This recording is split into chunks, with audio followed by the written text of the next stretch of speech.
नाज़रीन, आप देखें लाइव भी डॉक्टर शाहिद मसूद और मैं ज़ारा अंसारी बहुत सी खबरों, बहुत से तज्जियों और बहुत सी तहकीकात के साथ एक बार फिर हाजिर हैं। एक स्ट्रेटेजिक डायलॉग पाकिस्तान का अमेरिका के साथ होता है, लेकिन हमारे पास इत्तलात मौजूद हैं कि पाकिस्तान में फौजी बगावत होने जा रही है। इत्तलात मौजूद हैं, क्या वाकई जनरल राहील शरीफ नवाज शरीफ हुकूमत का तख्ता उलटने जा रहे हैं? इस पर बात करेंगे। इंतहाई अहम और दिलचस्प बात है आपके लिए भी यकीनन। इसके साथ साथ एमक्यूएम के पेचीदा मामला किस जगह जा रहे हैं, इस पर बात करेंगे। साथ साथ बात करेंगे कि तालिबान से मुज़ाकरात का जो ऊंट है वो किसी करवट बैठेगा या नहीं। अपडेट्स साथ साथ सामने आ रही हैं, खबरें सामने आ रही हैं। अब से कुछ देर पहले भी हमने देखा कि तालिबान की कमेटी को लेकर भी खबरें सामने आई, उस पर बात करेंगे। प्रोग्राम का बाकायदा आगाज़ करेंगे। आपकी लाइव कॉल्स और SMS का इंतजार रहेगा। फेसबुक और ट्विटर पर भी अपनी फीडबैक्स हम तक पहुँचा सकते हैं। प्रोग्राम का आगाज़ करेंगे। डॉक्टर साहब की जाने पड़ेंगे। अस्सलाम वालेकुम। मैं ठीक ठाक। डॉक्टर साहब, इससे पहले कि बात करें एमक्यूएम के पेचीदा मामलात की, उस पर भी बात करेंगे और कि वो किस तरफ जा रहे हैं। एमक्यूएम की आज साबिक़ कमेटी भी मिली है बरतानिया में, उस पर भी बात करेंगे। लेकिन पहले मैं पूछना चाहूँगी कि क्या वाकई फौजी बगावत होने जा रही है? वाशिंगटन में क्या हो रहा है? वहाँ से खबरें सामने आ रही हैं। देखिए जी, ये वो मैं तो नहीं जानता कि फौजी बगावत होने जा रही है और होनी भी नहीं चाहिए, और सवाल ही पैदा नहीं होता कि कोई भी दुनिया का शख्स इसको वेलकम करे। लेकिन सूरत हाल ये है कि इस तरह की खबरें वाशिंगटन में गर्दिश कर रही हैं। सबसे पहले तो कल वाशिंगटन पोस्ट, जो कि एक इंतहाई मौकर अमरीकी, सबसे ज्यादा ज़ाहिर वाशिंगटन से एक ही अखबार निकलता है बड़ा, और वाशिंगटन पोस्ट।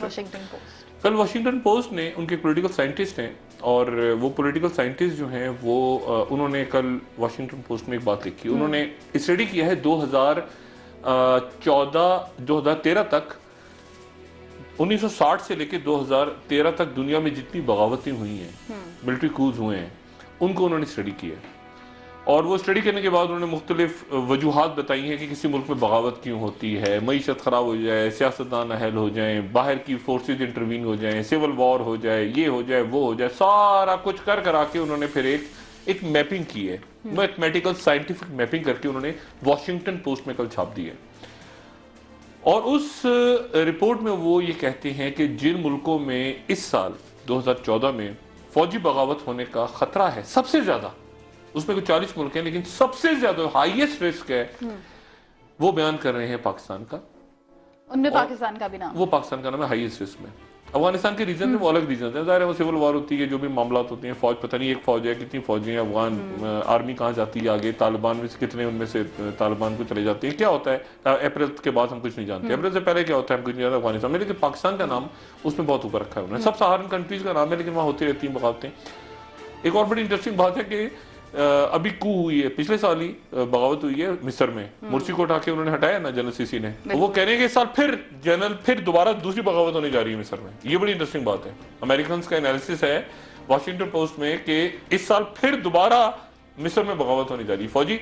और पाकिस्तान के अंदर कोई बगावत की बात है वो उन्होंने की, और वही कहते हैं कि जी यहाँ की मईशत, यहाँ के मामला सारे जो उन्होंने अपने साइंटिफिक, मैं उस डिटेल में जाऊंगा, लेकिन उन्होंने मैपिंग की, इकोनॉमी, ये वो सारा फैसले, बॉर्डर्स की सूरत वगैरह, और हमारा जो एनालिसिस है मैथमेटिकल एनालिसिस, एक तो ये हो गई। अच्छा, इसको मैंने ठीक है, एक रिसर्च है, एक एनालिसिस है, लेकिन उसके बाद उसके 24-48 घंटों के बाद एक और वाकया वहां पे हुआ है वाशिंगटन में, और वो ये हुआ है कि यूएस कमेटी, जो इंटेलिजेंस की कमेटी है यूएस की, अभी इंटेलिजेंस की कमेटी बड़ी इंपॉर्टेंट होती है क्योंकि इनको इनपुट मिलता है सारी CIA और FBI और होमलैंड सिक्योरिटी वगैरह वगैरह सारी। तो उनकी जो कमेटी है, उन्होंने उनकी जो इंटेलिजेंस कमेटी है, उन्होंने वहां पे जाके यूएस सेनेट के सामने एक उन्होंने स्टेटमेंट दी है। उन्होंने पूरा बयान पेश किया और 2014 की उन्होंने पिक्चर पेश की और ये कहा कि अमेरिका को थ्रेट्स क्या हैं 2014 में, अमेरिका के सामने क्या बड़े चैलेंजेस हैं। ये पूरी एक डिस्कशन हुई है क्लोज, और उस डिस्कशन के अंदर उन्होंने ये कहा है, यूएस अमेरिकी सेनेटर्स ने अपनी सेनेट को बताया है कि हमारी इंटेलिजेंस रिपोर्ट्स ये कहती हैं, हमारा एनालिसिस ये कहता है कि पाकिस्तान में फौजी बगावत का इम्कान मौजूद है, फौजी बगावत खत्म होने जा रही है। ये मैं नहीं कह रहा, ये वाशिंगटन पोस्ट वाली रिपोर्ट को भी छोड़ देंगे। अमेरिकन सेनेट इंटेलिजेंस कमेटी ने अपने सेनेट के क्लोज डोर्स के अंदर ये बात की। सिर्फ इंतहाई अहम बात है, इसको नजरअंदाज तो नहीं किया जा सकता। नहीं, ये अमेरिकन का एनालिसिस देखें, एक होती है रिपोर्ट आती है, जैसे मैंने कहा वाशिंगटन पोस्ट को पढ़ा, अच्छा अब मैं अपनी भी बताऊं, मेरी जब बात होती है वहां पे और भी लोगों की बात हो रही है, तो एक कोल्ड शोल्डर उन्होंने दिया हुआ है। जैसे स्ट्रेटेजिक डायलॉग है, आपको याद है जो स्ट्रेटेजिक डायलॉग शुरू हुआ था हमारे मोहतरम, हमारे सर के ताज सरताज अजीज, बिल्कुल उसका हमारे सर के ताज क्या हुआ वो भी, वो उसका वो ऐसे बेड़ा गर्क हुआ है वहां पे। वो उन्होंने ऐसी तस्वीर, आपने तस्वीर बॉडी लैंग्वेज देखी, सरताज अजीज अभी हंस रहे हैं। ख्वाजा आसिफ क्यों हंस रहे हैं किसी को नहीं पता, वो कैरी को भी नहीं पता वो क्यों हंस रहे हैं, वो हंस रहे हैं ख्वाजा आसिफ। तो एक नॉन सीरियस डायलॉग में हुआ, उन्होंने सिर्फ इतनी एक पाकिस्तान को दे दिया कि आप बड़े आपके न्यूक्लियर बड़ा महफूज हाथों में, वो इस तरह की बातें निकालते थे ना, गुडी गुडी करना होता है। जब वो पाकिस्तान को डराना होता है, तालिबान इधर है, अलकायदा इधर है, वो पाकिस्तान डर गया, उन्होंने कहा न्यूक्लियर वेपन अच्छे हैं आपके, अच्छा खुश हो गए, जमहूरियत अच्छी हो। ये फजूल बातें हैं सारी, ये जो बयान होते हैं ना इस तरह के। उसामा बिन लादेन, ये जो वाकया हुआ ना 2 मई का, 1 मई का हुआ एक्चुअली, मैं उसको यहाँ पे 2 मई कहते हैं ना, 2 मई असल में वहां 1 मई थी, अमेरिका में उसको 1 मई कहा जाता है। एबटाबाद के वाकये को 1 मई कहते हैं, वो हम लोग 2 मई कहते हैं, टाइम का डिफरेंस है। तो वो जो 2 मई 1 मई का वाकया है, उसके अंदर जो है वो, आप अजीब बात ये देखें कि उससे एक हफ्ता पहले टाइम मैगजीन, एक हफ्ता पहले का जो टाइम मैगजीन है, उसमें दुनिया की चंद अहम तरीन शख्सियात में और इंपॉर्टेंट तरीन शख्सियात में जनरल पाशा का नाम है, DGISI का, और उसके एक हफ्ते के बाद रेड होगी। तो ये बयान छोड़ें।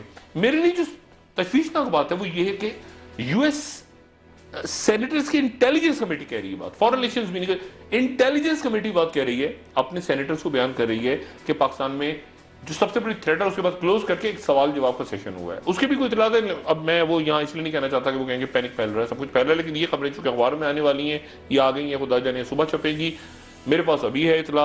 अमेरिकन सेनेटर्स ने अपनी कमेटी में पाकिस्तान की फौजी बगावत को डिस्कस किया है, और उसमें उन्होंने कहा है कि मियां नवाज शरीफ साहब जो हैं, उनकी पॉलिसीज, माशी हालात वगैरह वगैरह जो भी पैरामीटर्स है, ये काम है जलीलाबाद जिलानी साहब का, जो कि वहाँ सफीर हैं, जिनका कोई ताल्लुक नहीं है नवाज शरीफ साहब से, जो कि एस्टेब्लिशमेंट के आदमी है। मियां नवाज शरीफ को क्या पता वहाँ कौन है। वाजिद शमसुल हसन साहब भी पीपल्स पार्टी के बैठे हैं, पता नहीं किसके बैठे हैं। तो मियां साहब चूंकि बाहर उनका कोई है ही नहीं सिलसिला, जो इसाकडार साहब आते हैं वो बस इसाकडार भी हैं, और खुदा जाने सरताज अजीज भी हैं, ख्वाजा आसिफ भी हैं। तो एक अजीब व गरीब सी सूरत हाल है। तो उस सूरत हाल में वहां पे वाशिंगटन में ये डिस्कस हुआ है, उनकी सेनेट की इंटेलिजेंस कमेटी ने ब्रीफ किया अपने हाउस को कि पाकिस्तान में फौजी बगावत होने जा रही है। लेकिन जब ऑपरेशन की बात हुई थी डॉक्टर साहब, तब तो मियां साहब ने आकर कहा था ये कि फौज और हुकूमत एक पेज पर है, जब ऑपरेशन की बात हो रही थी तालिबान को लेकर। लेकिन इसको भी कोट किया गया है उस रिपोर्ट में, ये भी कहा गया कि पब्लिकली तो मियां साहब ने ये कहा है, लेकिन फिर खदशात वार्निंग भी दे दी गई रिपोर्ट में। देखिए, होता ये है ना कि ये हमेशा इस तरह होता है, एक पेज पे है, कौन एक पेज पे है, कौन कहाँ पे एक पेज पे है, ये तो सियासी बयान है ना। ये तो ऐसे ही है कि पाकिस्तान और अमेरिका, वो पाकिस्तान और चीन वो अजल से अबद तक इत्तेहादी रहेंगे, वो जैसे निकाह पे नहीं होता हम साथ साथ रहेंगे अगले जन्म में, ये फजूल सी बातें बिल्कुल। एक पेज कौन सा खास पेज है। आप मियां नवाज शरीफ साहब, पाकिस्तान में सबसे ज्यादा वेल इन्फॉर्म्ड आदमी कौन होता है मुझे बताएं, सबसे ज्यादा इतलात किसके पास होती है? DGISI के पास।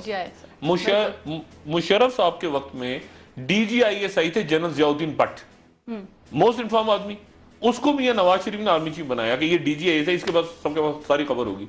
वो DGISI साहब को जब पहना रहे थे, तारे लगा रहे थे यहाँ पे उनके, तो बगावत हो गई। यानी DGISI को भी नहीं पता, DGISI को उसके करने से बंदूकें। यानी यहाँ क्या होता है सिस्टम, मोहतरमा लेकर आ गए जनरल कल्लू, और उनको कल्लू से पूछा उन्होंने बुला के, अपने शम्स कल्लू साहब से, हमीदुल साहब पूछा कि सब खैर है, उनका सब खैर है, बगावत हो गई, गवर्नमेंट टूट गई। ये इस तरह नहीं होता, अल्लाह ना करे पाकिस्तान में ऐसा हो। लेकिन जने शरीफ साहब भी कम आते हैं टीवी पे, वो अभी तक आए भी नहीं है शायद, उनकी तस्वीरें मैंने एक आध देखी हैं वो इधर उधर। बिल्कुल वो एक तो ISPR जनरल बाजवा साहब से मैं एक आध दिन मिलने वाला हूँ, ये पता नहीं जनरल बाजवा साहब भी हमारे ISPR के माशाल्लाह को अजीब हो गए, उनकी तस्वीर शायद अफरीदी के साथ आ जाती है, अगले दिन दौरा करते हुए थोड़ा ISPR को भी मेरे ख्याल से एक आध दिन में मिलकर उनको भी तरफ समझाएंगे कि जरा थोड़ा सा वो सही करें मामला।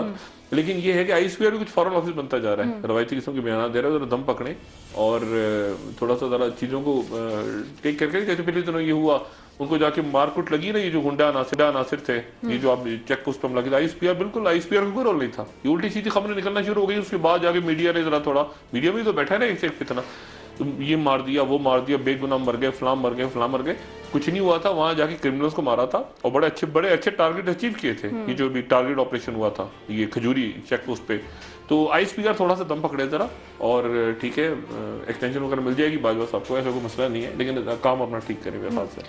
डॉक्टर साहब, दूसरी डेवलपमेंट पर चलते हैं। तालिबान टॉक्स को लेकर, कमेटी को लेकर बात की है, कहाँ पर खड़ी है? मौलाना अब्दुल अजीज साहब के हवाले से ये बयान सामने आ रहे थे कि उनसे कांटेक्ट किया जा रहा है ताउन के लिए मेजर आमिर साहब की जानिब से। उस बारे में मैं आपसे जानना चाहूँगी कि मेजर आमिर मीडिया पे नहीं आ रहे हैं, इज्तनाब कर रहे हैं, लेकिन आपकी उनसे इस हवाले से कोई बात हुई हो, आपको कुछ मालूम हो, इन दोनों का ताल्लुक के हवाले से भी जानना चाहूँगी। मेरी अभी बात हुई मेजर आमिर साहब से। अच्छा। मेजर आमिर साहब से मेरी अभी 15 मिनट पहले बात हुई। ये तालिबान कमेटी को, इस पूरी कमेटी में असल आदमी मेजर आमिर है, ये आप ज़हन में रखें। इसमें असल आदमी ना इरफान सिद्दीकी है ना रहीमुल्ला, इसमें असल आदमी मेजर आमिर है, ठीक है। जो अपने जो उनका हल्का अहबाब है, जो उनके राब्ते हैं, जो उन पर ट्रस्ट है लोगों को। रसूल शाह मोहम्मद साहब के बारे में कल मैंने बताया था कि वो ऐसे ही एक हैं। रहीमुल्ला यूसुफ बड़े क्रेडिकल आदमी है, सॉफ्ट आदमी है, वो ज़्यादा उलझते नहीं है इन मामला में, शरीफुल नफ्स आदमी है। मेजर आमिर साहब अच्छे ज़रा अग्रेसिव, पुराना ISI का बैकग्राउंड और अच्छे बड़े नफीस आदमी है। मिडनाइट जैकॉल में उनका नाम आता रहा बीबी की हुकूमत गिराने के लिए, लेकिन उसके बाद उनके ताल्लुकात अच्छे हो गए जरदारी साहब से। जैसे मैंने बताया था DGIB की, वो कहते हैं कि ऑफर हुई, और मुझे अच्छी तरह पता है कि वो मिलते थे डॉक्टर कयूम सुमरो से, जरदारी साहब से उनकी जाती मीटिंग होती थी, ये मेरी अपनी नॉलेज में।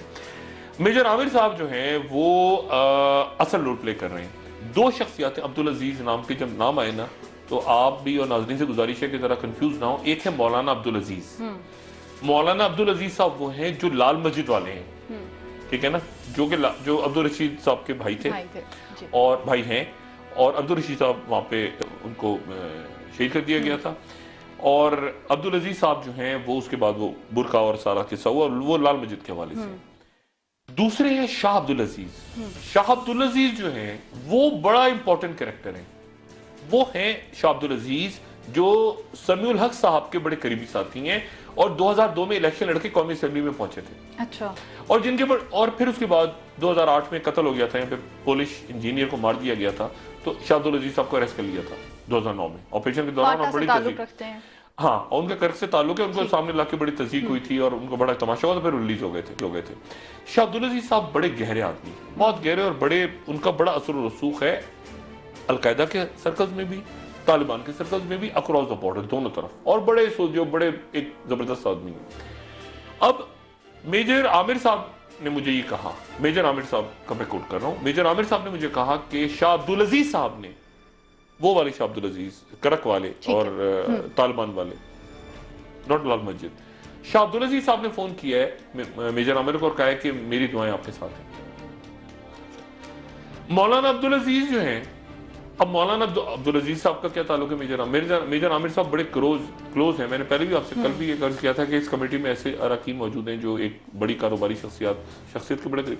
मेजर आमिर साहब बड़े करीबी दोस्त हैं मलिक रियाज साहब, जो हमारे मुल्क के एक जाना पहचाना नाम है, जिन हवालों से भी मैं उसमें नहीं जाना चाहूंगा। मलिक रियाज साहब एक साहब हैं। अब मलिक रियाज साहब के बड़ा क्लोज है मेजर आमिर। और लाल मस्जिद का जो वाकया हुआ, तो लाल मस्जिद के वाकये के बाद मस्जिद के साथ जो हुआ वो सबने देखा। मौलाना अब्दुल अजीज और उम्मे हफ्जा और ये जो बच्चियां वगैरह थी सारी, इनको मलिक रियाज साहब ले गए। उसको मलिक रियाज साहब को असाइन किया आपकी स्टैब्लिशमेंट ने। मलिक रियाज साहब माशाल्लाह स्टैब्लिशमेंट के साथ, यानी साहब और भाई और सारा तो है ना मलिक रियाज साहब को पुराना सिलसिला। अभी करंट तो शरीफ साहब के साथ कोई बैगेज नहीं है, लेकिन पहले तो बड़ा बैगेज रहे, नहीं मालूम। तो अब मसला ये हुआ कि वो मलिक रियाज साहब ने इस तरह के काम भी करते हैं। मलिक रियाज साहब मसाजिद और ये और वो सारा, ये लाल मस्जिद भी बनाने में उनका रोल है, जो नई लाल मस्जिद दोबारा बनी है। तो ये उनकी फैमिलीज को वहां ले गए, यानी बैरियर टाउन का ये जो मलिक साहब का इलाका है, जो उनका ये वहां रहे मौलाना अब्दुल अजीज साहब, और वहां पे सारा। अब हुआ ये कि मौलाना अब्दुल अजीज साहब यानी बड़े मशहूर, और बहुत सारी बच्चियां, एक और भी इस्लामाबाद में शख्सियत हैं ताजी खोकर, जो आजकल जेर हिरासत है, उन्होंने भी कुछ बच्चियां अपना मदरसा वगैरह बना के वहां पे रख लिया। एक दफा मैंने पूछा उनसे, मैंने कहा जी सुने? हाँ, उन्होंने कहा हाँ बिल्कुल, मैंने ये काम किया रही। अब मेजर आमिर साहब जो है वो, अब खुदा जाने क्या मामला हुआ कि कल अचानक एक खबर निकल पड़ी और चलना शुरू हो गई कि मौलाना अब्दुल अजीज से राब्ता किया है मेजर आमिर ने, या पता नहीं मेजर आमिर ने मलिक रियाज से राब्ता किया है कि मौलाना अब्दुल अजीज से मेरी बात करी। ये छपकी टिकट चलना शुरू हो गए आज भी वाली खबर। अच्छा, उसके बाद वो मेजर आमिर को आके पब्लिकली कहना पड़ा कि मैंने कोई राब्ता नहीं किया, मौलाना अच्छा, अब मुसीबत ये है कि वो कह रहे हैं, अब मुझे नहीं पता मौलाना अब्दुल अजीज साहब का टिकट चल रहा है। अब मौलाना अब्दुल अजीज साहब जो है बड़े प्यारे जबरदस्त आदमी है, इनके मैंने खाना खाया था जब ये लाल मस्जिद ऑपरेशन में, तो बताऊंगा बाद में, क्योंकि ऑपरेशन के दौरान मैं अंदर था मस्जिद में, आपको शायद याद हो, मैंने ही सारा अंदर से एक बुरी याद है मेरी, बहुत बुरी यादें हैं उसकी। लेकिन बहरहाल अब हुआ ये है कि मौलाना अब्दुल अजीज साहब और मेजर आमिर साहब के दरमियान में कई मलिक रियाज हैं, तो मलिक रियाज साहब ने सारी सेटलमेंट करवाई थी। अब वो मौलाना अब्दुल अजीज आपने टीवी पे आके कहना शुरू कर दिया, और आगे जब मेजर आमिर को मजबूरन, हालांकि कल ये मीटिंग में डिसाइड हो गया था कि कोई टीवी पे नहीं आएगा, मेजर आमिर साहब को टीवी पे आना पड़ा। तो इस कमेटी में वो कहते हैं ना, अच्छा आज मैं इंतजार करता रहा सारा दिन के इरफान सिद्दीकी साहब कब जलवा अफरोज होंगे, उन्होंने कहा था मैं रोज ब्रीफ किया करूंगा। अब अंदर इतनी खटपट पड़ी है कि वो मेजर आमिर, अच्छा सीरियसली काम मेजर आमिर कर रहे हैं सर, मैं आपको फ्रैंक जो मैं आज बता रहा हूँ ना, इसमें सीरियस काम सिर्फ मेजर आमिर कर रहे हैं, बाकियों को टीवी पे आने का शौक है, मेरी तरह टीवी पे आके बैठने का शौक है, ठीक है। इसमें जो सीरियस काम हो रहा है वो मेजर आमिर का हो रहा है, और दो लोगों से उनकी बात हुई जो बड़े संजीदा लोग हैं। एक हैं शाह अब्दुल अजीज, मौलाना अब्दुल अजीज साहब को साइड करके, मौलाना साहब का भी बड़ा हल्का है, क्योंकि जाहिर है लाल मस्जिद की बच्चियां और ये सारे वो, लेकिन शाह अब्दुल अजीज इंपॉर्टेंट है और फजलुर रहमान खलील इंपॉर्टेंट है, और मौलाना अब्दुल अजीज वही करेंगे जो मलिक रियाज कहेंगे उनको। ये मौलाना अब्दुल अजीज साहब जितने, हाँ ये शाह अब्दुल अजीज साहब की तस्वीर आ रही है, ये बड़े इंपॉर्टेंट आदमी है, ठीक है, ये टीवी पे जो आ रही है ये बहुत इंपॉर्टेंट आदमी है, ये असल आदमी है, और ये वो असल आदमी है जिनके थ्रू राब्ता हो रहा है। अच्छा, ठीक है, और ये इनको तालिबान के अंदर और अलकायदा के जो सेक्शंस हैं, जो भी मैटर करते हैं लोग सारे, इंतजार क्या हो रहा है इस वक्त इंतजार हो रहा है मुल्ला मोहम्मद उमर के खत कि मुल्ला मोहम्मद उमर, ये बातें चली ना, इमरान खान का नाम दे दिया, फलाने का दे दिया, ये सारे फजूल बातें। मैं आपको एक बात मैंने कल आपसे की थी ना कि लाल के हकीमुल्लाह महसूद पे ड्रोन से पहले मामला खराब हो गए थे। हकीमुल्लाह महसूद के ऊपर ये जो हमला हुआ था, मिसाइल हमला, इससे पहले एक मुआहदा भी साइन हो गया था, मैं यहां तक बताऊं, एक मुआहदा तक साइन हो चुका था, ठीक है ना। तो ये और मौलाना फजलुर रहमान खलील जो कि सऊदी अरब में हैं, जिनके बारे में मैं कल बताया, ये दो लोग हैं, बस इन दो लोगों को नजर में रखें आप, और बाकी जो जितने ये नजर बट्टू बैठे हैं। डॉक्टर साहब इस पर मजीद बात करेंगे, इंटरेस्टिंग पॉइंट्स हैं, ब्रेक का वक्त है ना, के बाद एक बार फिर हाजिर होंगे और तालिबान टॉक्स को लेकर जो कमेटी की एमक्यूएम के हवाले से बात, जी एमक्यूएम के हवाले से भी बात करेंगे कि वो मामला किस हद तक पेचीदा है और वो क्या हो रहा है, क्या सूरत हाल है, आपको बताएंगे इस ब्रेक के बाद। Stay tuned.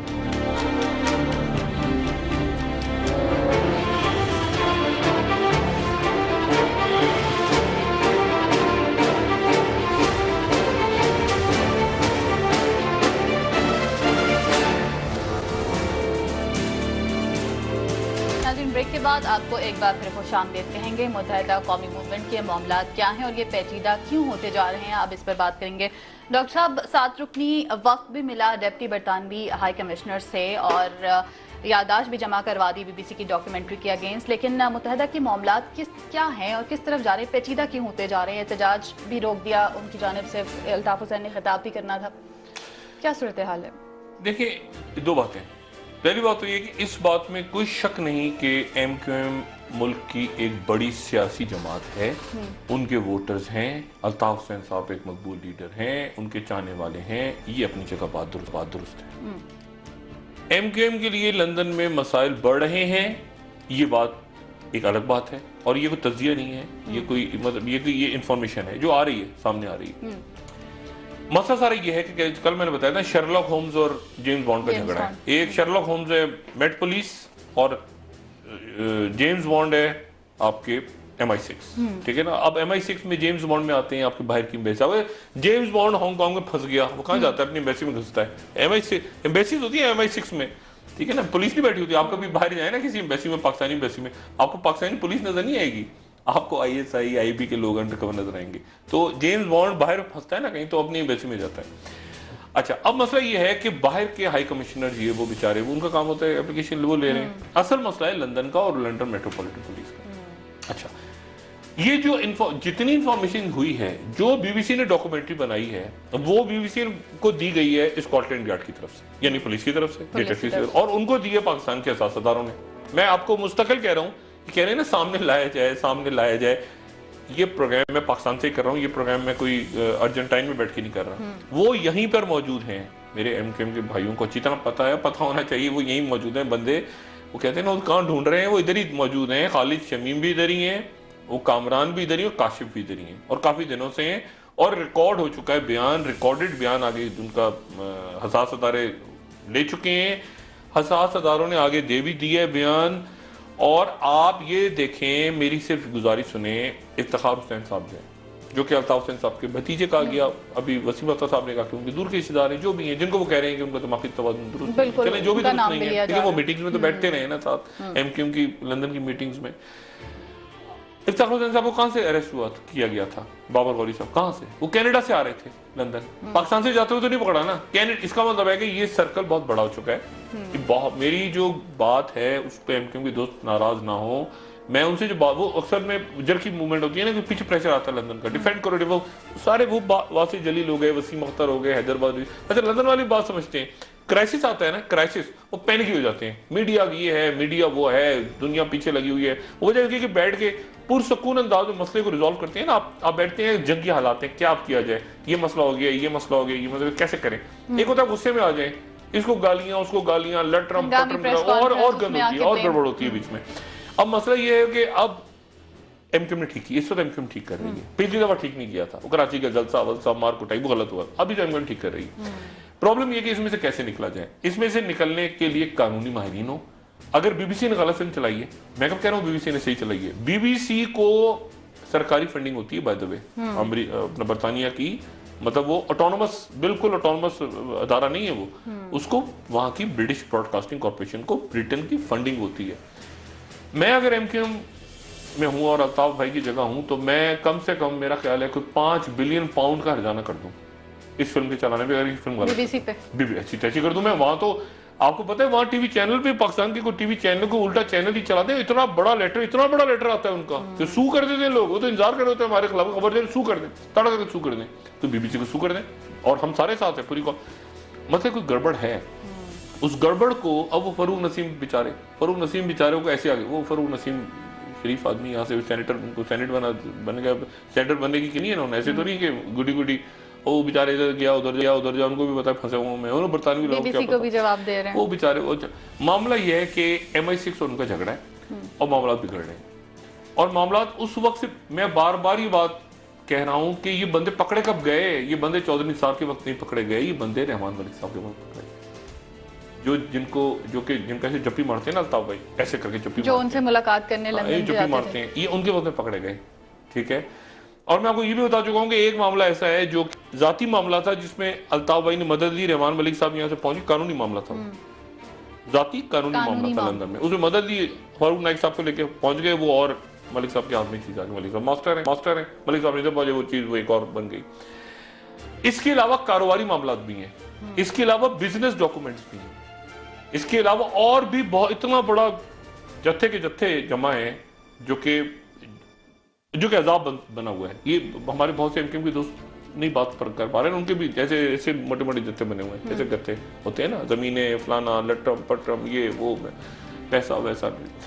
अब मसला ये कि आप जब असाइलम लेते हैं ना बाहर जाके, उस वक्त आपको जी आए आपको बुलाते हैं, बाहर के मुल्क, बाहर की एस्टेब्लिशमेंट, आइए तशरीफ लाइए, सबके वारी, ये पकड़ी पासपोर्ट पकड़ी, आपको नजर में रखते हैं, आपके वीक पॉइंट्स इकट्ठे करते रहते हैं, आप जो मर्जी करें जाके, गया जी वो आप कहते हैं कितना प्यारा मुल्क है यार, नोट जहां उनको वक्त आता है ना, वो एकदम से वो झाड़ते हैं नीचे, जब दराज खोलते हैं फाइल निकाल के ये रख लेते हैं, इसने ये किया था, इसने ये किया, ऐसे नहीं, आप कहते हैं ये क्या बात हो गई।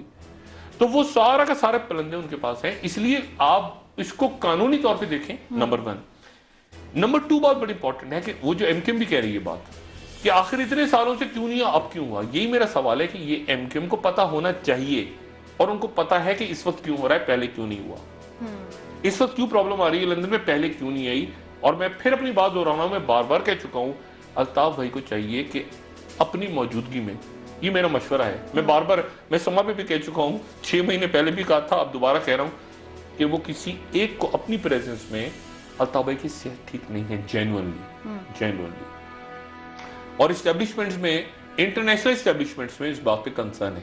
अब जो मर्जी गाली दें, मुल्क, रियासतें एस्टेब्लिशमेंट्स की चला रही होती हैं, सारे मुल्क चला रही होती हैं, ठीक है ना, बरतानिया को भी उनकी कोई अपना गॉर्डन ब्राउन नहीं चला रहा, वो तो कह रहे हैं जान को खतरा है, वो तो कहेंगे पॉलिटिकल बयान, जान को तो मेरी भी, सबकी जान को खतरा है ना, मेरी भी जान को खतरा है, ये मुशर्रफ साहब नहीं कह, मुझे दिल का दौरा पड़ सकता है, मुझे भी पड़ सकता है दौरा, भाई सबकी जान को खतरा है, मैं भी बैठे बैठे कुर्सी गिर जाए, मैं मर जाऊं, तो जान को सबके खतरा है।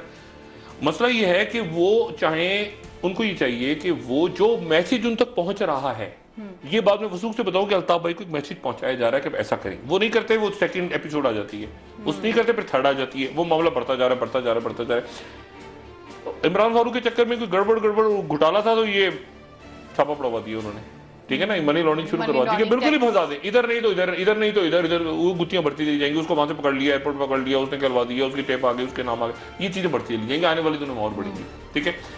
इसलिए अल्ताफ, और बीच में मैं बताऊं, बीच में अब मैं बहुत बड़ी बात कहने लगा, बीच में अल्ताफ भाई को अच्छा मैसेज भी भेजा गया, इस्टेब्लिशमेंट ने अच्छा मैसेज भी भेजा। अब आपको ये अच्छा मैसेज कैसे भेजा? बिल्कुल ऐसे भेजा कि एक सीट,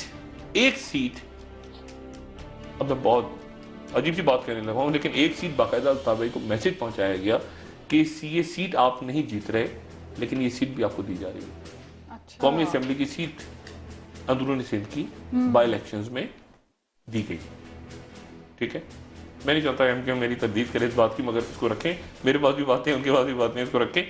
यहां तक बात गई, इस हद तक इस्टेब्लिशमेंट ने कहा कि ये कोई जो बात वो मैसेज दे रहे हैं उस बात में सॉफ्टनेस आ जाए। एक सीट भी अंदरूनी सिंध के इलेक्शंस में, वो इलेक्शंस फौज की निगरानी में हुए थे, यहां तक मैं कहता हूं, वो सीट बाई इलेक्शंस की एमक्यूएम ने ले ली और मैसेज दे दिया लंदन में कि ये सीट भी आपको दी है। उसके बावजूद लचक नहीं आ रही, वो लचक। अच्छा, अब अल्ताफ भाई को मेरा क्या मशवरा है, और भी बहुत सारे मामला होंगे, मैं बीच में, मुझे नहीं पता क्या मामला होंगे। मुझे इतना पता है एक दो जनरल पाशा जाके मिले थे अल्ताफ भाई के साथ, मुझे इतना पता है, मुझे और भी कुछ चीजें पता होंगी। अब मसला ये है कि वो जो मैसेज दिया जा रहा है ना, इस्टेब्लिशमेंट में हकीकतन इस बात का कंसर्न है कि खुदा ना खास्ता अल्ताफ भाई की तबीयत खराब हो गई, अल्ताफ भाई गुस्से में आ जाते हैं, कभी नाराज हो जाते हैं, अपने कारकुनों पे भी, अपनी राब्ता कमेटी में भी बहुत दफा प्यार भी बहुत करते हैं, वो तो गुस्से में भी आ जाते हैं, तकरीर करते हुए गुस्से में आ जाते हैं, उससे और गड़बड़ हो जाती है, ठीक है। तो एक मैसेज जा रहा है आगे कि खुदा ना खास्ता, जैसे मैंने कहा था ना, बीबी की तो निकल के आ गई ना पटारे में से एक वसीयत, वो पता नहीं क्या थी, बहरहाल अब छोड़ दें, लंबी कहानी है, वो वसीयत निकल के आ गई, उसको इस्टेब्लिशमेंट ने सपोर्ट किया और वो चल पड़ी। इस्टेब्लिशमेंट उसको ना करती, वो ऐसे चीटों मोड़ जाती। अल्ताफ भाई को कहा जा रहा है कि आप एक नंबर 2 अनाउंस कर दें, ये क्या, क्योंकि डर ये लग रहा है कि खुदा ना खास्ता अल्ताफ भाई की तबीयत खराब हो गई है, कोई बात ऐसी ज्यादा खराब हुई तबीयत, तो ऐसा ना हो कि अंदर स्प्लिंटर ग्रुप्स बन जाए, क्योंकि स्प्लिंटर ग्रुप्स बड़ी पार्टियों की तरह एमक्यूएम में भी मौजूद हैं और अजीबोगरीब, वो किसी को नहीं मानते, ये इसको नहीं मानता, वो उसको नहीं मानता, और सेक्टेरियन तौर पे भी मसला है। ये जो पहले दोनों मसला हुआ था ना कराची में, झगड़ा हुआ था अंदर हमाद सदीकी साहब वाला, इसमें भी एक सेक्टेरियन एंगल था, मैं डिस्कस नहीं करूंगा। तो सेक्टेरियन ग्रुप्स ना बन जाए। कराची में मौलाना औरंगजेब फारूकी साहब, देखे ना, मौलाना औरंगजेब फारूकी साहब एक कुवत पकड़ रहे हैं कराची के अंदर, कराची में और लोग मौजूद हैं इस वक्त जो कि मजहबी जमातें हैं। कराची में एक ऐसी जगह है जो कि तहरीक इंसाफ ने ले ली है, एक बैठे हुए एएनपी वाले जो इंतजार कर रहे हैं कि उनको इशारा हो, उनको इशारा होगा 2 मिनट में शुरू हो जाएंगे एएनपी वाले भी, वो भी ऐसी गुडी गुडी सारा लिबरल मोहब्बत महाजिर पठानी ऐसे ही है सारी। आपको याद नहीं ज़ुल्फ़िकार मिर्ज़ा के वक्त क्या हुआ, सुबह उधर कट्टी बाड़ी की गोलियां, इधर 20 गिरे, उधर 50 गिरे, एक कराची में टर्मोइल आ जाएगा, और इस वक्त कोई टर्मोइल नहीं चाहता। इंटरनेशनल एस्टेब्लिशमेंट क्यों नहीं चाहती? क्योंकि एग्जिट कराची से हो रहा है, एग्जिट कराची पोर्ट कासिम से तो नहीं हो रहा ना, कोई आपके गवादर से तो नहीं हो रहा, वो सारे यहीं से निकलते हैं। हिसाब किताब कौन बनाता है? महाजिर। लेकिन ट्रक कौन चलाता है? पठान। इंटरनेशनल एस्टेब्लिशमेंट की भी जान निकलती है कि यार पठान महाजिर झगड़ा ना हो जाए कहीं, ठीक है ना। तो उन्होंने दोनों को ठंडा किया हुआ है, वरना तो खून के प्यासे एक दूसरे के। असफंदियार वली साहब ट्रक तो वो पठान चलाएगा ना, वहां से कंटेनर चलेगा, और हिसाब किताब कौन बनेगा कराची में? एक सैकी होती है ना, वो एमक्यूएम से ताल्लुक रखने वाले वो लोग, ये ऑफिशियल काम, ये सारा उतर रहे हैं नंबर, और ट्रक रात भर चला के वो चमन क्रॉस करेगा या कोई खबर। तो मसला ये है कि वो मैसेज जा रहा है, ठीक है, कि आप इसको इस तरह से कंटेन करें, और इसीलिए फारूक सत्तार साहब और गवर्नर साहब आ गए हुए, और इस मसले को इस्टेब्लिशमेंट पूरी इन्वॉल्व है। जहाँ पे गवर्नर से कोई ज्यादा इस्टेब्लिशमेंट की बात आगे पहुंचाने की कोशिश करते हैं, तो वहाँ एक लंदन में अल्ताफ भाई को कह दिया जाता है ये तो फौज का आदमी है, वो पता चला गवर्नर साहब को ही फड़का देते हैं, हटा दो हटा दो हटा दो, और गवर्नर रिजाइन करके गायब हो गए बेचारे। कभी फारूक सत्तार पे टोपी आ जाए। ये कराची पाकिस्तान में जो एमके है ना बेचारा, बड़े अच्छे लोग, बहुत वासे जलील, हैदर अब्बास रिजवी, वसीम अख्तर, ये वो सारे गुड नाइस पीपल लोगों में रहते हैं ना, सारे लोग इनके बड़े अच्छे। मुसीबत ये कि लंदन को कैसे कन्विंस किया जाए, और लंदन में अल्ताफ भाई को कैसे, अल्ताफ भाई के आसपास जो लोग हैं वो भी अच्छे हैं, अनवर भाई हो गए, मुस्तफा भाई हो गए, बाकी लोग हो गए, अनीस भाई हो गए, लेकिन मसला ये है कि वो वहां पर यहाँ का और वहां का जो गैप है ना, वो उसमें गड़बड़ हो जाती है कहीं। तो अब ये है कि वहां पर एक उन्होंने कहा अच्छा चलो यहाँ तो छोड़ो, अब लेकिन यहाँ कुछ कम हुआ, वहां उन्होंने कहा लंदन में कर दो। इस्टेब्लिशमेंट्स ने कहा पहले यहाँ मामला सेट हुआ, वो लंदन ऊपर नीचे, उन्होंने कहा लंदन में ही ले आओ, उस गैप को कम करने की अब कोशिश देखिए ना यहाँ कराची में पाकिस्तान में कुछ नहीं हुआ, वरना पाकिस्तान में भी तो हो सकता था ना। पाकिस्तान में फड़काते थे 5-6 लीडर, पाकिस्तान में एमक्यूएम के अंदर बढ़ होते जेलों में, पाकिस्तान में तो मजे से घूम रहे हैं, टीवी पे आ रहे हैं, हमारे साथ गपशप लगाते हैं। उन्होंने कहा लंदन में इस्टेब्लिशमेंट का प्रॉब्लम वहां क्रिएट हो रही है, तो लंदन को उन्होंने जरा थोड़ा सा टाइट की है, और मेरे ख्याल से ऐसी जगह लेकर आ गए कि जहां अच्छा 4 फिल्में, मैं इससे पहले कि आप वक्फा लें जो भी बात हो, वक्फे का वक्त हो रहा है, 4 कम से कम 3 से 4 फिल्में तैयार हो रही हैं इस वक्त। अच्छा, मुझे आज से 5 महीने पहले नजीम मलिक साहब ने अपने प्रोग्राम में बताया था, तो मैंने कहा था बीबीसी की फिल्म तैयार हो रही है दूसरी, उस वक्त उन्होंने सबने तरदीद की। आज मैं आपको बता रहा हूँ 3 से 4 फिल्में तैयार हो रही हैं, और अब अमेरिका के अखबारों में आने वाली है खबर, अच्छा। बरतानिया से निकल के अमेरिका में आने वाली है। मैं कोई डरा नहीं रहा, मैं वो बता रहा हूँ जो मेरी सोर्सेज हैं, ये खबरें और तैयार हो रही हैं, कहानी और आगे चलेगी। जो भी एमक्यूएम को मैसेज, एमक्यूएम को जो मैसेज, अच्छा एमक्यूएम इसलिए कह रही है ना, अल्ताफ, एमक्यूएम को भी कहा गया है कि ये कह दो कि सिर्फ अल्ताफ हुसैन काबिल कबूल है। अब देखे ना क्या वजह है, इसका मतलब ये हुआ कि उनको ये कहा जा रहा है कि किसी को अनाउंस करो, वरना ये कोई नारा हुआ, ये जो -1 चल रही है बात, ये क्यों कह रहे हैं कि -1 कबूल नहीं है, इसका मतलब है वो खुद ही बता रहे हैं कि हमें -1 का मैसेज जा रहा है। अब इस्टेब्लिशमेंट जाने और अल्ताफ भाई जाने, ये मैसेज जा रहा है उन्हें कि आप किसी को अनाउंस करें, वही कह रहे हैं कि हमें -1 कबूल नहीं है। मैं तो नहीं कह रहा -1, कोई कह रहा है ना, जो कह रहा है वो उनसे बात करें, उनको मनाए, अल्लाह खैर सल्ला। हमारा काम तो ये कि तजिया करें और कराची हमारा सुकून से रहे। बिल्कुल, और मामला क्यों पेचीदा हुए ये काफी हद तक हमने जाना। नाज़रीन, ब्रेक का वक्त हो रहा है, ब्रेक के बाद कि गवर्नर स्टेट बैंक मुस्ताफी क्यों हुए हैं, मुस्ताफी एमक्यूएम के हवाले से एक बात रहेगी, एमक्यूएम के हवाले से भी बात करेंगे, डॉक्टर साहब बताना चाह रहे हैं, और गवर्नर स्टेट बैंक के हवाले से भी बात करेंगे, आपको बताएंगे कि वजह क्या बनी उनके मुस्ताफी होने की। स्टेट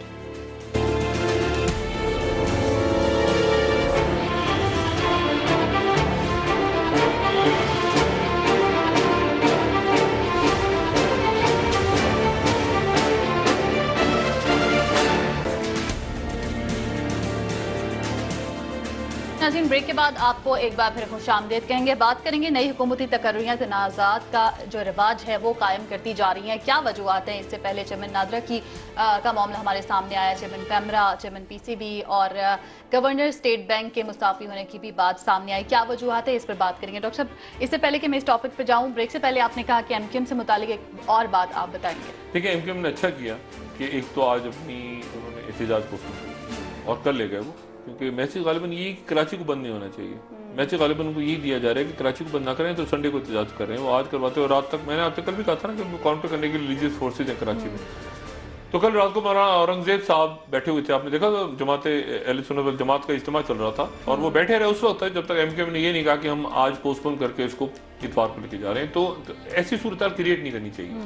कराची में देखें, अगर खुदा ना खास्ता कराची में अगर खुरेजी हुई तो किसी के लिए मुनासिब नहीं है, लेकिन जो सबसे ज्यादा नुकसान होगा इसमें वो एमक्यूएम का होगा। एमक्यूएम पॉलिटिकल फिगर है। और एक बात एमक्यूएम की, एमक्यूएम से लाख आप एमक्यूएम का पूरे, एमक्यूएम जो across the board religious harmony है ना, वो एमक्यूएम बड़ा अच्छा प्ले करती है। इतना अच्छा और कोई पार्टी प्ले नहीं कर सकती। एमक्यूएम उधर से ईद मिलादुन्नबी भी कर रही है, इज्तिमात भी कर रही है, मुहर्रम पे भी इनके लोग मौजूद हैं, देवबंदी भी मौजूद। मतलब एमक्यूएम का एक वो जो इस वक्त रोल है ना, वो बड़ा इंपॉर्टेंट है। तो इस चक्कर में आके कि खुदा ना खास्ता वो सेक्टेरियन बन जाए, एमक्यूएम ने कोशिश की है बीच में से, ये गलत प्ले कर रहे हैं एमक्यूएम। एमक्यूएम ने अपने सेक्टेरियन कलर देने की भी कोशिश की, जैसे मैंने बताया था पिछले दिनों एमक्यूएम ने सेक्टेरियन कलर देने की कोशिश की, फिर उससे निकले, उससे अच्छा वो निकले एहतराम थानवी साहब के साथ देवबंदी हैं, उनके साथ तस्वीर उतरवाई, बहुत अच्छा किया अल्ताफ भाई ने, सेक्टेरियन झगड़े में ना पड़े। और ये जो अच्छा किया कि इतवार को लेके इजाजत वगैरह करें, ब्रिटिश हाई कमीशन, ये वो सारा चलता रहता है। असल मामला कानूनी है। ये मुशर्रफ साहब का केस जैसे सियासी बना के उलझा दिया ना इन्होंने, अहमद रजा खजूरी साहब ने 73 का लटम पटम, ये पॉलिटिकल मामला, पॉलिटिकल इसको हैंडल करने, देखेंगे क्या मैसेज आ रहा है क्या नहीं आ रहा। कोई नहीं चाहता कि खुदा ना खास्ता जो है वो कोई खुरेजी हो कराची में, कोई टेक ओवर कर ले एमक्यूएम को, कोई निकल के आ जाए, कोई हकीकी वगैरह। लेकिन जैसे जैसे इस मामला ये तूल पकड़ेगा, फिल्में और आएंगी बाहर की मीडिया में, पाकिस्तान की मीडिया को छोड़ देना, यहाँ तो केबल ही चल जाए बड़ी बात है, लेकिन मतलब बाहर फिल्में आएंगी और अमेरिका की मीडिया में आने वाली है। जो मैं बार बार बात कर रहा हूँ, अमेरिकन मीडिया में आएगी बात खराब होगी, लेकिन अमेरिकन की मीडिया में आएगी क्योंकि वो ऐसे चलते हैं, पहले वो ब्रिटिश पिक करता है वहां से वो फिर बात खराब हो जाती है। तो उससे पहले और मैं डिप्टी हाई कमिश्नर भी नहीं है, अब डिप्टी हाई कमिश्नर से वो जो भी करें, असल मामला लंदन में सुलझा दें। जो मैसेज आपको एस्टेब्लिशमेंट दे रही है वो मैंने भी दे दी आपको। ठीक है, वो सब आपको भी पता है, आप खुद भी कह रहे हैं ना कि नहीं अल्ताफ भाई के बगैर कबूल नहीं होगा, नहीं कबूल होगा, हम भी चाहते हैं नहीं कबूल होगा, उनको तय करें और क्या मामला है उनको वो जाने, आप जाने, कहानी बसी है। ठीक है डॉक्टर साहब, अगले टॉपिक की तरफ चलते हैं। हुकूमती तकर्रुरियां तनाज़ात का जो रिवाज है वो अभी भी है। गवर्नर स्टेट बैंक मुस्ताफ़ी हो गए, इसहाक डार साहब के साथ इख्तिलाफात, उनका मौक़िफ़ सामने आया था कि उन हुकूमती पॉलिसियां उनको तस्लीम नहीं थी। देखिए ये जो बात आपने शुरू में प्रोग्राम की थी ना कि वाशिंगटन में इस वक्त कंसर्न ये है, वो जो बात कर रहे हैं वो कह रहे हैं कि इनसे हुकूमत नहीं चल रही, बात वो कह रहे हैं इनसे चल नहीं रही, ठीक है ना। आपकी स्टैब्लिशमेंट और मियां साहब एक ही पेज पे हैं नहीं है, मैं छोड़ दें कौन सा पेज है कौन सी किताब है, ये ऐसे ही होता है सारा, ठीक है। मुल्क इंपॉर्टेंट है, कोई इंपॉर्टेंट नहीं है, कोई शख्सियत कोई भी इंपॉर्टेंट नहीं है, मुल्क पाकिस्तान की रियासत इंपॉर्टेंट है, ठीक है ना। और कोई भी शख्स डिस्पेंसिबल, वो कहते हैं हम मेरे बगैर नहीं चलेगा, ऐसे जो लोग कहते हैं मेरे बगैर दुनिया नहीं चलेगी, उनकी कब्रें आज बनी हुई, कब्रिस्तान में जाएंगे लाइन से कब्रें नजर आएंगी। आप रियासत इंपॉर्टेंट, मुल्क इंपॉर्टेंट होते हैं। बहुत सारी की मुल्क चलाना है आपने, मुल्क की माशी सूरत अभी आप सितंबर में उनसे भीख लेकर आएंगे, 6 अरब प्लस IMF पे लेकर आए आप, और उसके बाद दिसंबर में लिया और आपने जो वादे किए थे आपने बेड़ा गर्क रहे हो, ऐसे नीचे चलेगी। अभी यासीन अनवर साहब का है, इसहाक डार साहब को तो नहीं अच्छे लगते, वो खुदा जाने क्यों नहीं अच्छे लगते, मेरे बड़े अच्छे, बहुत अच्छे इसहाक डार, बड़े सॉफ्ट आदमी, अच्छे आदमी है, लेकिन बहरहाल इसहाक डार साहब जो वजीर बनते हैं तो वजीर हो जाते हैं हमेशा, हर वजीर होता है, वजीर नहीं होता तो कुछ और होता है, फिर वो अवाम में हो जाता है। इसहाक डार साहब का मसला यासीन अनवर साहब का खराब हुआ। इसहाक डार साहब ने कहा कि इस आदमी ने किया करप्शन, और यासीन अनवर साहब का पॉइंट ऑफ व्यू ये है कि मेरे ऊपर प्रेशर ये डाला जा रहा था, प्रेशर डाला जा रहा था कि 100 अरब रुपया में छाप के ये जो फलाना बैंकों से, निजी बैंकों से उठाऊं और गवर्नमेंट की स्कीमों में लगा दूं, ये जो स्कीमें चल रही हैं सारी कर्जा वर्जा, ये वो यूथ लोन, ये लैपटॉप शैपटॉप, इसमें डाल दूं। मैंने इनकार कर दिया तो इस्तीफा हो गया। ये 4 आपके स्टेट बैंक के गवर्नर्स हैं, 4, ये चौथे गवर्नर हैं जो मुद्दत पूरी होने से पहले रिजाइन कर गए। वो हफीज कारदार चले गए, वो उससे पहले वो डॉक्टर शमशाद अख्तर चले गए, मतलब ये सारे जो हैं ये एक एक करके चलते चले जा रहे हैं। और इनके कोई बेटे का एक्सीडेंट हो गया था, ये सिंगापुर चले गए थे, वहां से वापस आए, बता एक और डिप्टी गवर्नर लगा दिया, वही जैसे तारिक मलिक के साथ हुआ था, इन अ बैड टेस्ट। ये जो चीजें होती हैं ना, ये बाहर मॉनिटर होती है, लेकिन आप जो ये IMF आप भीख मांग रहे हैं ना जाके, यहाँ तो वैसे तुरम खान चल रहे हैं, चाय लाओ मेरे लिए, पानी लाओ मेरे लिए, गाड़ी खड़ी करो, वहां जाते ऐसे खड़े हो, ऐसे करके यूं खड़े हैं, जॉन कैरी ऐसे, जॉन कैरी। अभी IMF के वहां गए तो दुबई में मुज़ाकरात हो रहे हैं, ऐसे दे दो भाई मुज़ाकरात, अब आपके वो शुरू, यानी चक्कर शुरू हो गया ना सारा, उधर प्राइवेटाइजेशन, उधर फलाना, उधर इस पूरी चीज को मॉनिटर, ये कहती है, ये कहलाते पॉलिटिकल इकोनॉमी।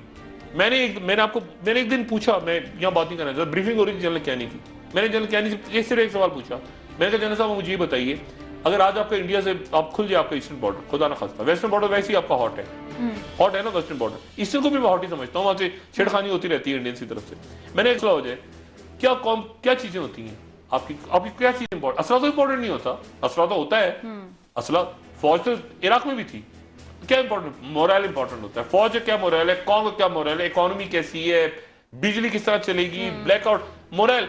अब आपने सभी को ठुस कर दिया, एक निकम्मा आता है, उसके सुपर निकम्मा आके बैठ जाता है, सुपर निकम्मा जाता है, उसके टेट्रा निकम्मा बैठ जाता है आके, यानी चोरों का टोला बिठाया हुआ आपने सारा। ये किस तरह क्या होगा? जनरल कैनी साहब ने उसी तरह हाथ पे आता तो बाहर जाके सिगरेट विगरेट पी करने का डॉक, ये तरह बात तुमने मुझसे की, वो मैं नहीं कहना चाह रहा, लेकिन मसला ये सारा कि मुल्क ने भी तो चलना है ना। अब एक बच्चा क्यों उसको, यानी क्यों बच्चे पढ़े जब उनको पता है कि चोर के बच्चे ने आके पेपर लेके और यहाँ पे डॉक्टरेट की डिग्री ले लेनी, कल को जो देखे ना डिग्री के साथ डॉक्टरेट की डिग्री ऐसे लोग MPhil PhD के लिए जाने दे देते हैं बच्चे बेचारे, आपके मुल्क के, आपकी कौम के, और एक से एक चोर को आपकी डॉक्टरेट डिग्री मिल रही है, डॉक्टरेट की डिग्री, फलाने को डॉक्टरेट की डिग्री, फलाना डॉक्टरेट। आपने देखा तमक किस तरह बिक रहे हैं, यानी जो फैज अहमद फैज को मिला है, या जो आपके हबीब जालिब को मिला है इस मुल्क में, या जो अशफाक अहमद को मिला है, ये जो बड़े बड़े अदीबों को मुल्क में मिला है, तमगा हुस्न कारकर्दगी और बड़े बड़े आपके सिविलियन एजाज, वो देखें आपके लोगों को मिले 5-6 साल में। आप देखें लिस्ट तो पढ़े, आप कहेंगे आपको नफरत होनी शुरू हो जाएगी कि यार है ये हो क्या रहा है। बिल्कुल। देखिए बात ये है सारी कि इस तरह एक लिमिट होती है, एक हद होती है, ये दुनिया भी देख रही है। अब छोड़ दें, अब क्या हुआ है, बगावत हुई ना, मुर्सी को फेंक दिया उठा के उन्होंने, मुर्सी इलेक्टेड आदमी था, मुर्सी को फेंका उठा के, $10 बिलियन दे दिए उनको अरब मुल्कों ने, मुर्सी को तो नहीं दिए, फौजी को के बाद दिए। इसलिए जो पॉलिटिक्स लिमिट होती है, ये सिंध में भी सूरत हाल है, सिंध में भी यही, मैं आज आपके प्रोग्राम में रिकॉर्ड कह रहा हूँ, लोगों का ख्याल है कि सारे कब्जे वब्जे, ये खेल वेल, सारा पैसा बाहर निकल गया, एक एक चीज अंडर वॉच, ऐसे बटन दबेगा और गड़बड़ जैसे आप कहते हैं माइक्रोस्कोप के नीचे। नहीं, एक एक चीज माइक्रोस्कोप के नीचे है। ये डिप्लोमेटिक बैग, आपके ख्याल से इनमें पैसा जाता है तो क्या मैं अब बात नहीं करना चाह रहा, ये डिप्लोमेटिक बैग में लोग पैसा बन के जाते हैं ना कि डिप्लोमेट चेक नहीं हो रहा, इसके तरीके हैं बड़े, ये भी बड़ा मॉनिटर होती है कि चीज कैश कहाँ गया, कौन किधर गया, क्या हुआ सारा। तो बात सारी ये है कि इसको हमने किस तरह से आगे चलाना है, मियां साहब ने किस तरह से इकोनॉमिक पॉलिसीज करनी है, किस तरह से, मतलब है कि इसको वो खुश नहीं है, वो से मुराद मेरी अमेरिका नहीं है, वो से मुराद मेरी ये है कि उनके पास पल्स जारी है कि पाकिस्तान के अंदर बेचैनी है, इनसे लोगों से काम नहीं हो रहा। मियां साहब के लिए क्या चीज इंपॉर्टेंट है? मियां साहब ने एक काम तो बहुत अच्छा किया है और बहुत अच्छा किया काम, और वही उन्होंने ये किया है कि उन्होंने ये मुज़ाकरात की कमेटी बना के कम से कम ये फौरी तौर पर ऑपरेशन, लेकिन उसके साथ ही मैसेज क्या जा रहा है वहां पे, वजीर उनके प्राइवेटली क्या कह रहे हैं कि ऑपरेशन होने जा रहा है, ऑपरेशन होने जा रहा है, मारामारी, जिसके नतीजे में नॉन सीरियस नजर आ रही है। हर आदमी कह रहा है कि ये कमेटी, मैं भी ये कह रहा हूँ, मूवमेंट्स हो रही है ना, एक गुस्सा है कि यार क्या मतलब है, क्योंकि 6 महीने आपने ऐसे गुजार दिए, 6 महीने के बाद आपने एपीसी की पटारे में से क्या निकाला, ये इरफान सिद्दीकी है, ये मेजर आमिर हैं, ये मेजर आमिर ने कहा सलीम साफी से, सलीम साफी ने कहा मैं नहीं आऊंगा, उसने कहा तू आ जा, उसने कहा तू आ जा, अब फरमाइशी टिकट चल रहे हैं, कई टिकट फरमाए, टीवी चैनल से फोन कर करके फरमाइशी टिकट जो है वो, हाँ इमरान खान का भी आ रहा है, इमरान खान आना चाह रहे हैं, उनको भी शामिल करें, उनको शामिल कर दिया जाए। इमरान को पता नहीं, अब इमरान मैं तो समझने से काफिर हूँ, अब समी उलग चले गए तो इमरान खान आ जाए, इमरान खान को इसको हेड करेंगे इरफान सिद्दीकी साहब और नीचे बैठेंगे इमरान खान, इमरान, मतलब कुछ समझ नहीं आ रहा। आपने इरफान साहब के कॉलम्स पढ़े, इरफान, मतलब ये अजीबोगरीब बात है। मैं इस, ये नहीं, नॉन सीरियसनेस है एक्चुअली, ये नॉन सीरियसनेस है, और ये नॉन सीरियसनेस इसी को देख के जो तालिबान के लोग हैं वो कह रहे हैं कि मामला सारा का सारा ऑपरेशन की तरफ लेके जा रहे हैं। लेकिन उनकी जानिब से भी अभी तक मजलिस शूरा की जानिब से उनकी कमेटी का ऐलान नहीं, उनके पहले नाम तो आ गए थे 3 परसों, जो मैंने कल के प्रोग्राम में बात की थी, मुल्ला फजलुल्लाह जो उनके हैं, उन्होंने फिर बात की दोबारा। लेकिन हुकूमत यहाँ जो कुछ नॉन सीरियसनेस हो रही है ना, देखिए मैंने आपसे फिर कहा कि ये फजल खलील साहब पीछे हट जाएंगे, वो हट गए थे एक लेवल में पीछे, और शाह अब्दुल लतीफ पीछे हट जाएंगे, वो ये नॉन सीरियसनेस देखेंगे ना। आज ब्रीफिंग होनी थी, आज ब्रीफिंग क्यों नहीं हुई? आज होनी थी ना, इरफान सिद्दीकी साहब को ब्रीफिंग दी नहीं, क्यों नहीं दी? क्या प्रकाश हो रही? वो उन्होंने कहा दिनों में हो जाएगा मामला तय, हफ्तों में, महीनों में नहीं, सालों में, दिनों में। रोज की ब्रीफिंग देना, आज क्या हुआ, कल क्या हुआ, परसों क्या हुआ। आज तो तनाजात खड़े हो गए, अब्दुल अजीज साहब कह रहे हैं कुछ और, सलीम साफी साहब ने कॉलम लिख दिया, मुझे बुलाया गया था, मैं नहीं आया, फलाना, जो एक अजीब प्रोसेस है। और पॉलिटिकल फिगर्स, ये बात मैं पहले कह चुका हूं, अमेरिकन को और बाहरी बात भेज चुकी हैं, बार बार ये बात कह चुकी हैं कि जी हम करवाने को तैयार हैं। मैं आपको मिसाल, एक बड़े पॉलिटिकल लीडर का नाम ही नहीं था तालिबान की तरफ, उनका नाम डाला गया, नाराज ना हो जाए मौलाना फजलुर रहमान साहब, उन्होंने कहा मेरा नाम भी डाल दें, तालिबान की तरफ से नाम आ गया, हालांकि नाम ही नहीं था। डॉक्टर साहब, सोशल मीडिया पे भी ये तालिबान की जानिब से जो कमेटी में नामों का मुतालबा किया गया, वो नाम सामने आ रहे हैं। इमरान खान साहब का नाम तालिबान की तरफ से डालने के लिए कहा जा रहा है, मौलाना समीउल हक साहब का नाम आ रहा है, मुफ्ती किफायतुल्लाह साहब का नाम आ रहा है, प्रोफेसर इब्राहिम का नाम सामने आ रहा है तालिबान की जानिब से, और मौलाना अब्दुल अजीज साहब का नाम भी सामने आ रहा है। तो ये क्या है तालिबान की जानिब से उनकी कमेटी? उनके तो दिल चाहेगा ना शाहिदुल्लाह शाहिद साहब नाम दे दें 15, देखें ना, मतलब है कि आपने कुछ चीज कर, मैं कह रहा हूँ नॉन सीरियसनेस है दोनों तरफ से, इस तरफ से चूंकि है तो उस तरफ से भी है। अब उधर तालिबान की तरफ से नाम आ जाए, उनकी तरफ से नाम आ जाए कि जी आप वीना मलिक का नाम डालें हमारी तरफ से, क्या होगी? देखिए नॉन सीरियस एटीट्यूड है ना, नॉन सीरियस एटीट्यूड हो रहा है ना। इनका नाम डाल दें, उनके वो कह रहे मैं नहीं आना चाह रहा, मेरा नाम इसका डालेंगे तो मेरा बैठेंगे।